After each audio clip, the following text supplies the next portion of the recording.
최선을 다하지 마십시오 라는 제목으로 하나님 말씀을 나눠보고자 합니다.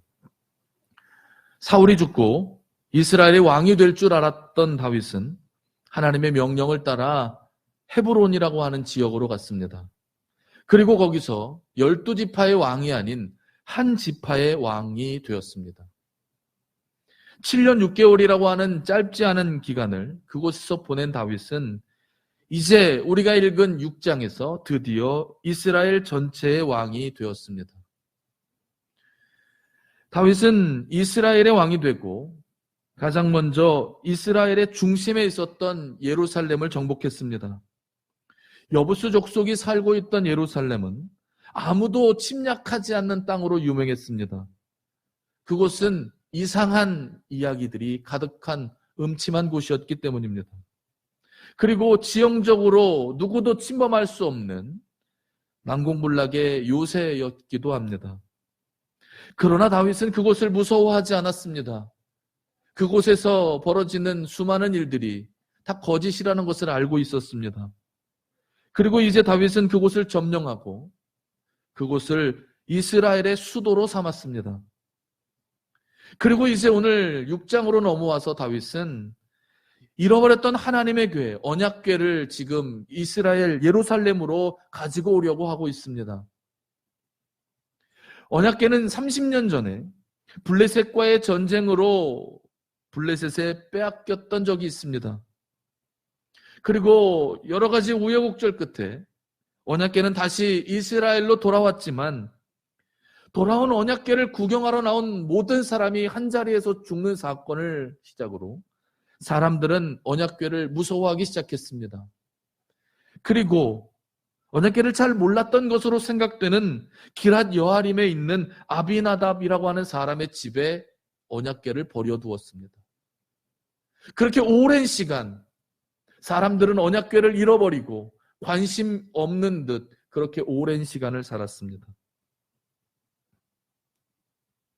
30년이 넘는 시간을 사람들의 관심과 기억 속에서 잊혀진 언약궤는 다시 다윗이라고 하는 사람의 마음에 기억되어 이제 다시 변방에서 이스라엘 중심으로 이동하고 있는 것입니다. 다윗은 언약궤를 이스라엘 중심으로 가져오면서 하나님이 중심인 나라, 하나님의 다스림을 받는 나라를 선포하고 싶었습니다. 그런데 언약궤를 가지고 들어오는 그 길에 수레를 끌던 황소가 갑자기 무언가에 놀라면서 날뛰기 시작했습니다. 수레에 실려있던 언약궤는 덜컹거리며 땅에 떨어질 위기에 놓이게 되었습니다. 문제는 그 모습을 바라보고 있던 제사장 우사가 떨어지려고 하는 언약궤를 손으로 붙잡으면서 일은 순식간에 일어났습니다. 그 당시의 일을 성경은 이렇게 기록합니다. 오늘 본문 7절입니다. 여호와 하나님이 우사가 잘못함으로 말미암아 진노하사 그를 그곳에서 치시니 그가 거기 하나님 궤 곁에서 죽으니라. 그렇습니다. 언약궤를 가지고 오려고 모든 준비를 마쳤던 이 이야기는 그 자리에서 우사가 죽으면서 한바탕 소동이 되었습니다. 다윗은 언약궤를 가지고 오기 위해 3만 명이라고 하는 많은 군사를 동원했고 많은 사람을 불러 그 자리를 축제로 만들고 싶었습니다. 그런데 그 자리에서 우사가 죽는 바람에 잔치집은 한순간에 초상집이 되고 말았습니다. 우사의 죽음으로 모든 일이 중단되었습니다. 두려움에 빠진 사람들은 모두 집으로 돌아가 버렸습니다. 화가 난 다윗 역시 그 자리에 언약궤를 두고 집으로 돌아가 버렸습니다. 문제가 되었던 언약궤는 아비나답의 집에 버려두었다가 이제 다시 오벳 에돔이라고 하는 사람의 집에 버려지게 되었습니다. 또다시 얼마의 기간을 그곳에 머물지 몇십 년이 그곳에 방치될지 알지 못하는 시간이 흐르고 있었습니다. 우리는 이야기의 속내를 살펴보기에 앞서서 이 이야기의 끝에 해당하는 14절을 주목하기를 원합니다. 14절에 보면 다윗은 여호와 앞에서 힘써 춤을 추고 있다라고 기록하고 있습니다. 우사의 죽음과 다윗의 계획이 실패한 후에 그 일을 마지막으로 이야기하는 마지막에 이상하게도 다윗은 춤을 추고 있는 것입니다. 이 이야기를 살펴보면서 우리는 분명히 알아야 할 한 가지가 있습니다. 성경에 등장하는, 오늘 본문에 등장하는 이 언약궤는 누군가에게는 죽는 이유가 되기도 하고 누군가에게는 춤추게 하는 이유가 된다는 사실을 알아야 합니다. 그래서 저는 오늘 본문의 말씀을 통해서 첫 번째 배우는 것은 하나님은, 또 하나님이 주신 것들은 때로는 우리를 기쁘고 춤추게 하는 이유가 되기도 하고 때로는 그것이 우리의 인생을 슬프게 하고 괴롭게 하고 심지어 우리의 인생을 죽게 만드는 것이 되기도 한다는 사실을 기억해야 합니다. 창세기 2장과 3장에 등장하는 이야기 중에 창세기 2장 20절 이하에 하나님은 아담을 만드시고 그가 혼자 있는 것이 보기 좋지 않아 아담의 갈비뼈 하나를 빼서 여자를 만들었다라고 기록하고 있습니다. 그렇습니다. 여자는 허락도 없이 남자의 몸에서 소중한 것 하나를 빼앗아간 사람입니다. 그런데 놀라운 것은 그렇게 허락도 없이 남자의 몸에서 무언가를 빼앗아간 여자는 이제 남자의 모든 것을 채우고도 남을 만한 아름다운 사람이 되었습니다. 남자는 여자를 보며 이렇게 말했습니다. 이 사람은 내 뼈 중에 뼈요 살 중에 살이라. 그는 여자를 바라보며 이렇게 칭찬하고 아끼고 사랑했습니다. 그러던 남자는 창세기 3장으로 넘어가서 하나님의 명령을 어기고 동산 중앙에 있는 나무의 열매를 먹었습니다.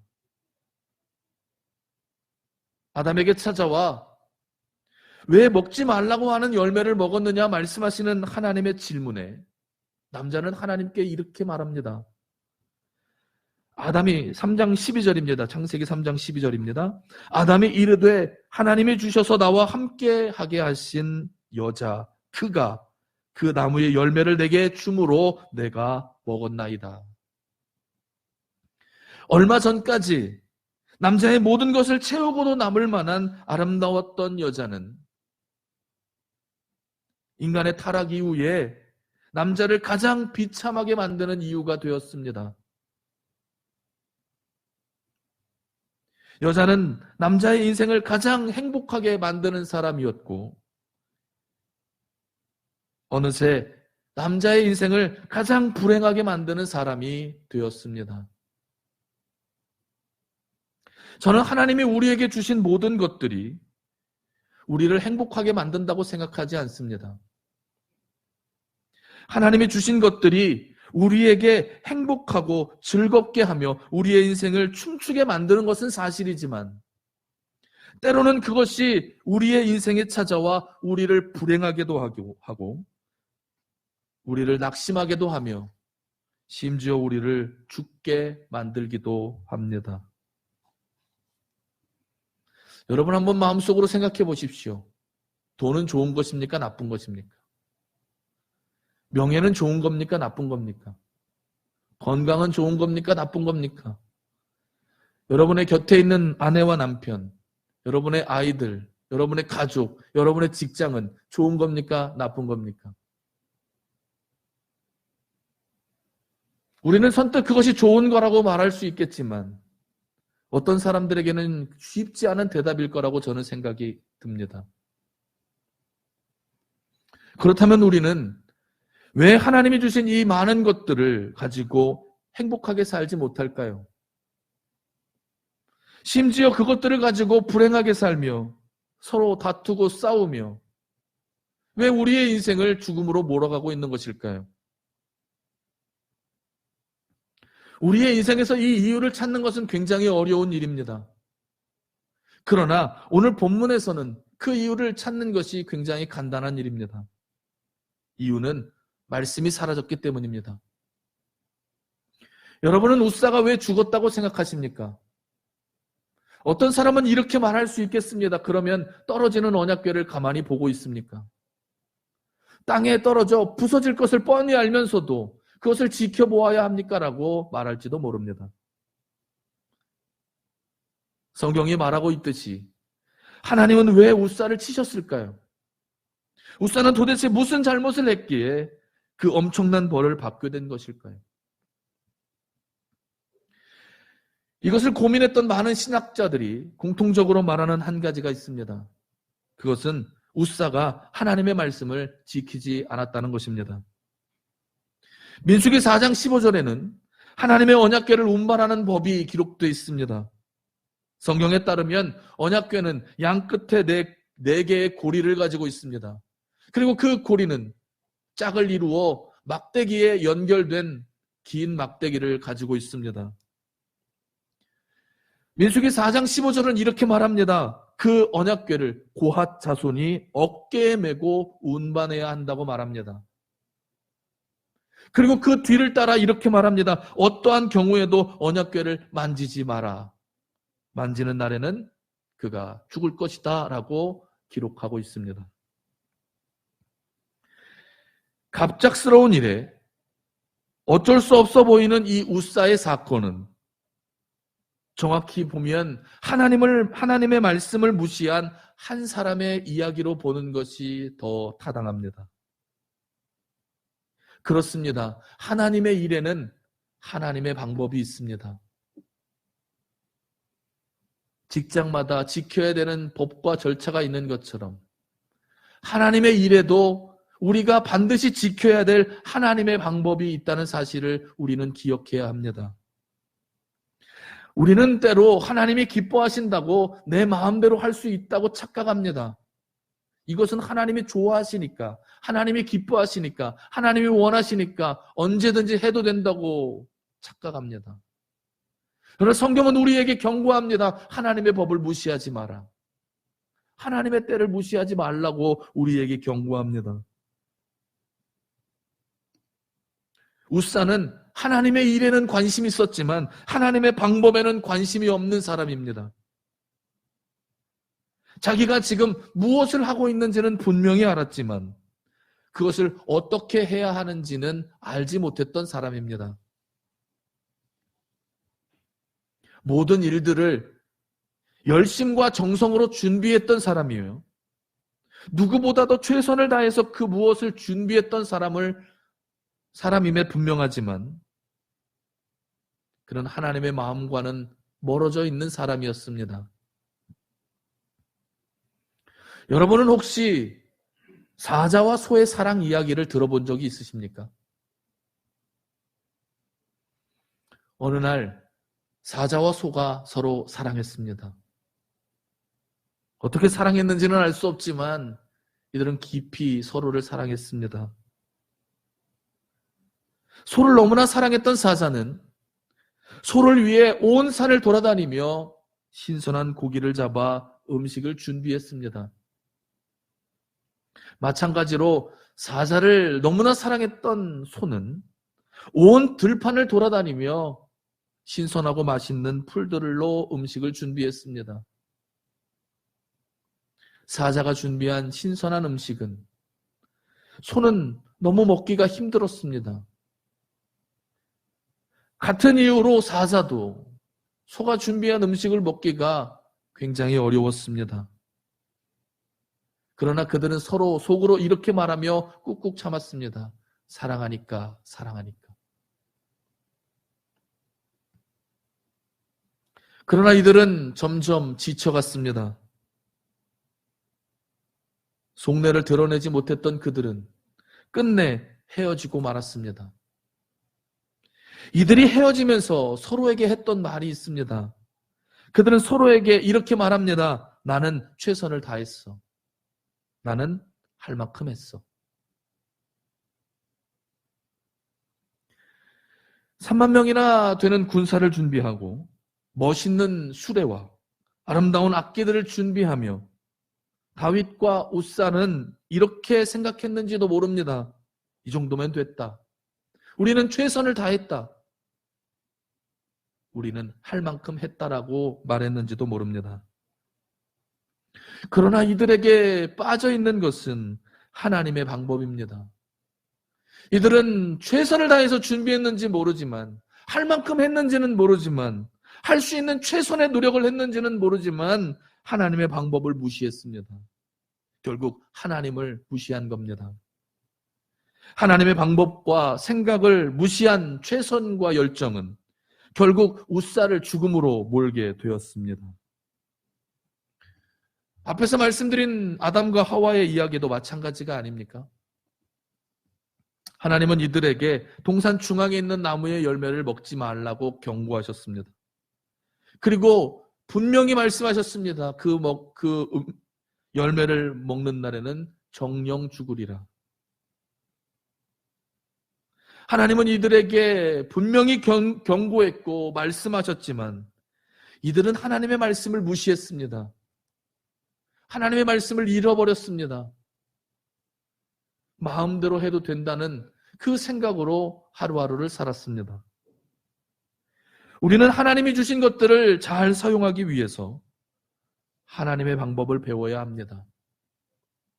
하나님의 말씀을 배워야 한다는 것입니다. 하나님이 우리에게 허락하신 모든 것들이 우리의 인생을 더 아름답게 하고 우리의 인생을 더 행복하게 하며 또 우리를 춤추게 하는 기쁨이 되기 위해 우리는 반드시 하나님의 말씀을 배워야 합니다. 무조건 열심히 한다고 되는 것이 아닙니다. 최선을 다하고 할 만큼 했다고 좋은 결과가 있는 것도 아닙니다. 하나님의 말씀을 무시하고 하나님의 방법을 따르지 않는 최선은 결국 웃사가 죽은 죽음의 사건과 우리의 인생이 다르지 않을 것이라고 분명히 경고하고 있는 것입니다. 여기서 제가 궁금한 것은 그렇다면 다윗은 어떻게 이 슬픔과 괴로움과 분노를 기쁨으로 바꾸어냈는가입니다. 그는 어떻게 다시 춤출 수 있었을까요? 그는 어떻게 다시 기쁨으로 예배하는 사람이 되었을까요? 이 역시 오늘 본문에서 찾는 이유는 간단합니다. 그것은 바로 다시 말씀으로 돌아갔기 때문입니다. 모든 일을 담당하던 웃사가 죽고 분노하며 집으로 돌아간 다윗은 우리가 그랬던 것처럼 이만하면 됐어, 할 만큼 했어, 최선을 다했어라고 말하지 않았습니다. 열심히 했고 아니면 말자식의 말을 하지 않았다는 겁니다. 그는 분노했습니다. 그는 집으로 돌아갔습니다. 그러나 그는 집으로 돌아가 두려움에 쌓였습니다. 그리고 하나님을 향한 그 두려움으로 그는 이렇게 말했습니다. 어떻게 하면 언약궤를 다시 가지고 올 수 있을 것인가? 다윗은 포기하지 않았습니다. 하나님을 향한 갈망, 예배를 향한 갈망을 내려놓지 않았습니다. 그리고 그날 이후 다윗은 고민하기 시작했습니다. 스스로를 돌아보며 무엇을 잘못했는지 되짚어보기 시작했습니다. 석 달이라고 하는 시간이 흐르고 버렸던 오벳 에돔에 있던 언약궤가 오벳 에돔의 집에 복을 내렸다는 소식이 들려지자 다윗은 다시 언약궤를 예루살렘으로 가지고 오려고 준비하기 시작합니다.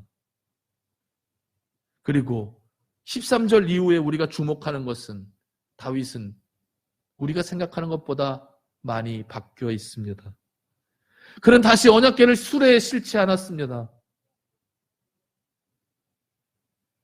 13절 이하에 보면 다윗은 하나님의 말씀을 따라 언약궤를 운반하기 시작합니다. 자신의 잘못을 인정하고 하나님의 말씀으로부터 배우기를 원했습니다. 그가 무시했던 하나님의 말씀을 다시 찾아보고 하나님의 언약궤를 예루살렘으로 가지고 오려고 힘썼습니다. 그렇게 무사히 언약궤는 예루살렘으로 들어왔습니다. 예루살렘으로 들어오는 언약궤를 바라보면서 다윗은 이제 온 힘을 다해 춤을 추기 시작했습니다. 다윗을 춤추게 한 것은 최선의 노력이 아닙니다. 다윗을 춤추게 한 것은 그가 열심히 준비한 그 어떤 것이 아닙니다. 그가 불러 모은 3만 명의 군사도 아니요, 잔치를 벌이겠다고 초대한 수많은 사람들이 그를 기쁘게 한 것이 아닙니다. 많은 돈을 들이고 좋은 것들로 치장한 것이 다윗을 춤추게 한 것이 아닙니다. 다윗을 춤추게 한 것은 바로 하나님의 말씀이었습니다. 하나님의 말씀이 그를 울게도 하고 그를 웃게도 만들었습니다.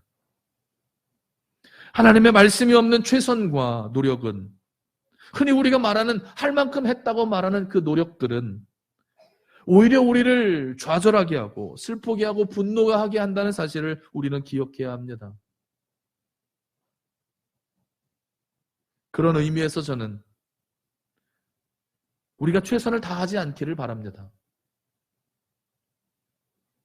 그런 의미에서 저는 열심을 다해 할 만큼 하지 않았으면 좋겠습니다. 또한 하나님이 우리가 무엇을 열심히 해서 무언가를 이루기 원하신다고 생각하지 않습니다. 그럼 하나님은 도대체 우리에게 무엇을 원하고 계실까요? 이 대답을 들려주는 이야기는 누가복음 15장에 등장합니다. 누가복음 15장에는 우리가 잘 아는 탕자의 이야기가 기록되어 있습니다. 제가 이 이야기를 읽으면서 굉장히 궁금한 하나가 있습니다. 그것은 탕자가 돈을 얼마나 썼느냐입니다. 성경은 우리에게 탕자가 돈을 얼마나 썼는지 알려주지 않습니다. 또 그가 아버지를 피해 자기가 원하는 곳으로 가서 무엇을 하고 먹고 살았는지도 기록하고 있지 않습니다. 쉽게 얘기하면 그런 거에 관심 없다 이야기입니다. 대신 성경은 우리에게 분명한 한 가지를 들려줍니다. 그가 아버지에게 돌아왔다는 것입니다. 돌아온 아들을 맞이하는 아버지 역시 그가 얼마를 썼는지, 그가 어디서 무엇을 하다가 무엇을 먹고 왔는지 되묻지 않습니다. 그저 돌아온 아들을 안아주며 다시 그가 아들의 삶을 살 수 있도록 그에게 좋은 옷을 입혀줍니다. 저는 누가복음 15장이 우리의 인생의 이야기라고 하신다면 하나님은 우리가 무엇을 했는지 관심을 가지시는 분이 아니라 우리가 돌아오기를 바라시는 아버지는 아닌가 생각해 봅니다. 아버지의 권위 아래, 아버지의 보호 아래 아들의 삶을 제대로 살기를 바랬던 탕자의 아버지처럼 하나님은 지금도 우리가 하나님의 권위 아래 하나님의 보호를 받으며 그분의 말씀과 법을 따르는 삶을, 아들의 삶을 살기를 바라시는 것은 아닌가 생각을 해봅니다. 혹시 최선을 다해서 살고 있는데 불행한 삶을 살고 있습니까? 할 만큼 했다고 생각했는데 아무 일도 되지 않는 일들 앞에서 낙심하고 있습니까? 오늘 본문에 다윗이 우리에게 말씀해 주는 것처럼 두려움을 가지고 하나님의 말씀 앞에 서 보십시오. 그리고 다윗이 했던 것처럼 말씀에 순종하고 처음부터 다시 걸어가 보십시오.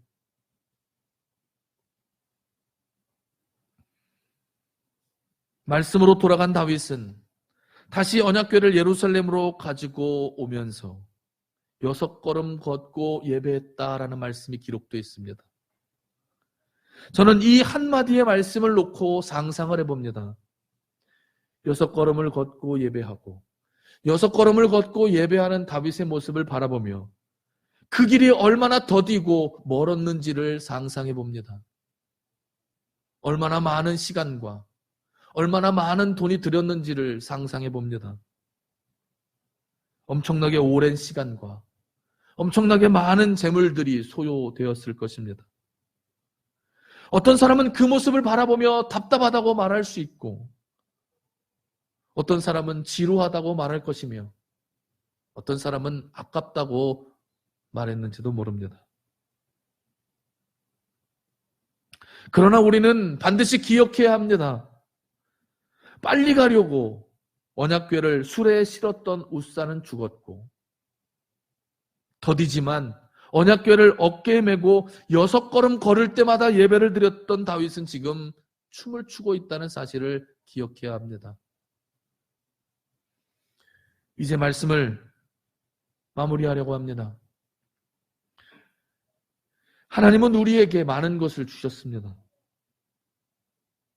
그러나 모든 사람이 하나님이 주신 것을 가지고 행복하게 사는 것은 아닙니다. 주신 것들이 우리의 인생의 아름다운 모습으로 남을 수 있는 지혜가 우리에게 필요합니다.